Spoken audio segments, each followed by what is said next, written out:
જય સ્વામિનારાયણ બધાને. મારે એટલા ટાઈમ થઈ ગયો છે, 8:30 થઈ ગયા છે. ઝઘડા બેસી ગયો હતો. આજે થોડું લેટ ઉઠાણું બિકોઝ કાલે બહુ એન્જોય કર્યું ને એટલા માટે. એને guys very good morning, welcome back to another new blog. I hope you are doing absolutely fit and fine healthy. મેરે જૈસા રેગ્યુલર મોજ મારે મોજ જ કરવાની. પૂજા કરી અને પછી જઈશું કામ પર. કાં પૂરા કામ પર જવું ને, આવું છે તારે. આજે શું કરવાનું? શોપિંગ કરવાની ને? આજે શોપિંગ કરવાની છે. ચલો અહીંયા ભાઈ અહીંયા અને શિવાંશ રમે છે ને એક બાજુનું લંચ રેડી થયું છે. એટલે ચિપ્સ બટેકાની જોરદાર. જવું છે આપણે? ઓકે હાલ બસ આપણી રાહ જોવે એમ ને? ઓકે આવી જાય પછી આપણે જવાનું. ફોન કરે પછી? ઓકે હા જો આપણે એમ થોડું કરે. આ વાંધો નથી, ચાપો તું કેમ હા મૂકી ગયો સાહેબ ને. 11 વાગે આવી ગયા ને ઘરે, ઓફિસથી ઘરે આવ્યો ને ભાઈ. Very good. 11 વાગે અત્યારે આવું છું ઘરે. ઓફિસ હવે કમ્પ્લીટ કરી આવી ગયો છું. હવે જવાનું છું શોપિંગમાં. આટલી વખતના બ્લાઉઝ ને એવું ગોતવાનું છે. સાડીઓ તો ગોતી ગયો, બ્લાઉઝ ગોતશું. પછી એને લેરા પાડવાનું કંઈક આવે ખબર નથી મને, તમને ખબર જ હશે એમાં શું કેવું. જેવું એ કરીએ કમ્પ્લીટ. હાલો જોઈએ 11 વાગે જઈશું. ક્યારે આવીએ આઈ ડોન્ટ નો. કેમ છો ભાણીબેન? એ ભાણીબેન આપણે ક્યાં જવાનું છે? ચલો મોટા બ્રસ જ જઈએ. આ નવો બ્રિજ ચડી જવાનો ને?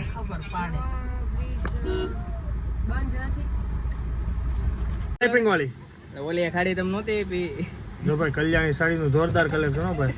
મુલાકાત લેજો એક વખત. કઈ જગ્યાએ? સુમેરુ. સુમેરુ છે ને સુદામા ચોક. સુદામા ચોક છે ને તો અહીંયા સુમેરુ આવેલું છે. ત્યાં પહેલા મારે કલ્યાણી સાડીમાં અવશ્ય મુલાકાત એકવાર લેજો. ચોલીનું સિલેક્શન થઈ રહ્યું છે. આ લોકોને ચોલી લેવા છે. નાડી ટ્રેડિશનલમાં ચોલી ચેક કરી રહ્યા છે.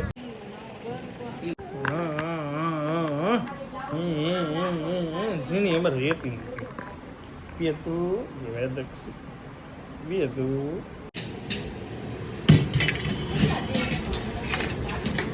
ભગત.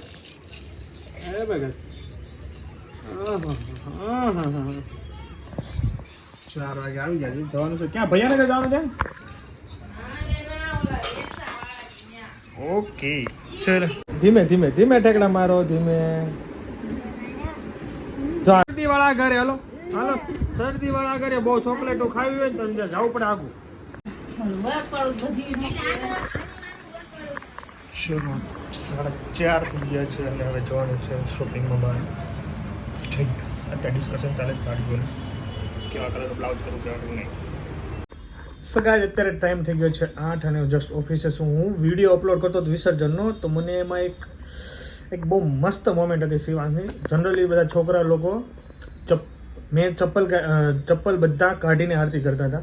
બધા છોકરા લોકોની સાથે જે ઊભો હતો અને એણે નોટિસ કર્યું કે પપ્પાએ ચપ્પલ નથી પહેર્યા, આરતી ચાલે છે. એ પોતે ચપ્પલ કાઢવા માટે ગયો. હું જતો હતો ને તમે કહ્યું શિવ તું અહીંયા ક્યાં જાય છે? પણ ચપ્પલ કાઢવા જાઉં છું એમ. એને ખબર તો નથી કે ચપ્પલનું કાઢવાનું મહત્વ શું છે, એ હજી એને ખબર નથી. પણ એટલીસ્ટ પપ્પાએ કર્યું ને મારે કરવાનું. હું જનરલી ઘણી વાર હું બહાર જતો હોય તો હું બેલ્ટ પહેરતો હોય ને તો એને પણ બેલ્ટ પહેરવાનો. સિવાય જે મારે જે કરવાનું એ મારે બચ્ચાને કરવાનું છે. એ મારી પાસે જ છે. એટલે હું જનરલી એની સાથે સારું જ બિહેવ કરું. કોઈ દિવસ એને ખીજાતો નથી. મારા તમે બહુ ઇમોશનલ છું મારા બચ્ચાઓ. તો એ મુમેન્ટ બહુ મસ્ત હતી મારા માટે. એટલે મેં આગળ રાખી છે, અંદર રાખીશ ને લાઈફ ટાઈમ રાખીશ. જ્યારે મોટો થશે ત્યારે પણ બતાવીશ. મેં ત્યાં સ્ટોર કરી દીધું છે. હું ઘણી એવી મોમેન્ટ છે જે હું સ્ટોર કરું છું. ઘણી એવી મોમેન્ટ છે હું બતાવતો નથી, રાખું છું મારા માટે, એટલે મારા ફેમિલી માટે. સો હવે આપણે ઓફિસને વિરામ રાખીએ. આજ થોડું હેડેક છે તો અમે મોટા વર્ષે ગયા હતા શોપિંગ કરવા. તો એ શોપિંગનું બહુ ખાસ એવું નથી લીધું બિકોઝ હેડેક હતું અને શું કહેવાય ફટાફટ બધું હતું. એટલે મેં ઈચ્છા નહોતી કે બધું તમને બતાવું શોપિંગનું, એવું જરૂરી નથી કે સ્કીપ કરી નાખું.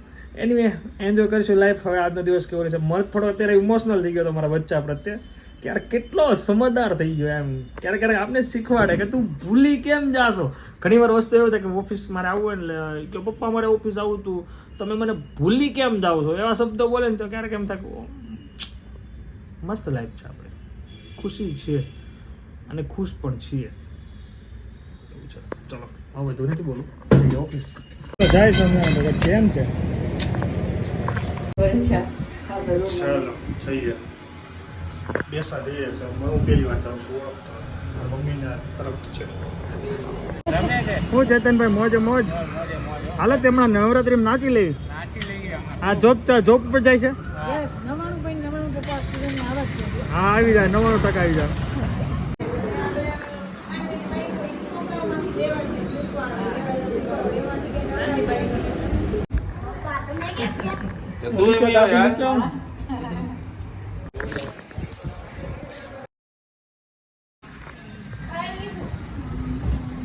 ખમા બાપ ખમા